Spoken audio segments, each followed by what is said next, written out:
Donald Trump just got busted plagiarizing, and it's one of the funniest things I've heard in a long time, and it's also super pathetic.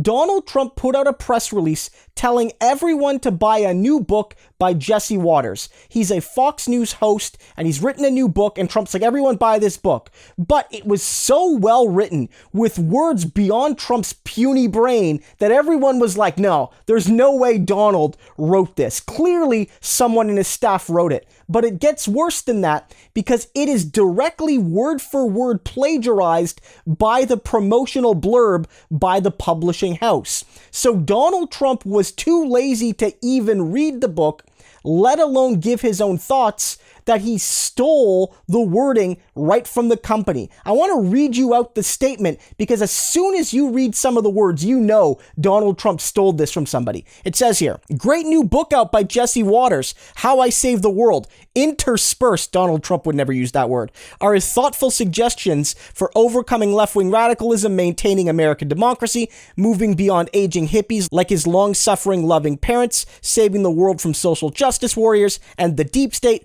all while smirking his way through life in only the nicest way. Get your copy today. Congratulations, Jesse. And beyond the congratulations, Jesse part, it's basically entirely ripped off. At the bottom of the screen here, I have the text from the actual publishing company. That's what they have on their website. It took someone like 5 minutes to figure this out. You probably just Google search the words and it shows that Donald Trump's a goddamn plagiarist. And this matters for a few reasons. It's not just that Trump is an idiotic, lazy, plagiarizer. It shows that this man didn't have an original thought in his brain. That this man never read, this man never wrote, this man never had any sort of intellectual rigor that you would expect from a president. You don't need the president to be a gifted writer. The president doesn't need to be a person that writes novels or books all the time. But they should be able to express themselves a little bit, and clearly Trump is not able to in any meaningful way with the pen or with the keyboard.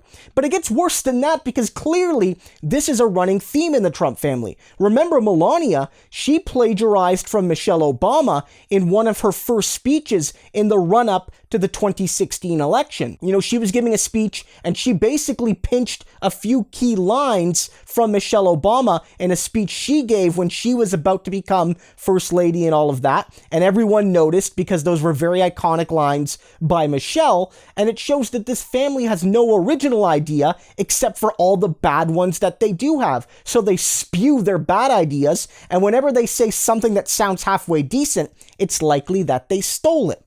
But finally, I think this matters because it maybe shows that we were lucky. That Donald Trump is evil, that Donald Trump is cruel, that Donald Trump is a bad person, but my God, is he lazy. My God, were we lucky potentially that he was so lazy and so stupid, that he wasn't even willing to put work into his evil, that he wasn't willing to put the time in to be an evil villain like you see in the comic books or something. He's like, now I'll just plagiarize my evil. This is why Trump, in some ways, as big of a monster as he was, is also a warning, because the big fear is that the next Trump will be just as evil and duplicitous, but will be far more intelligent and willing to put the work in. They won't need to plagiarize their evil like this dum-dum.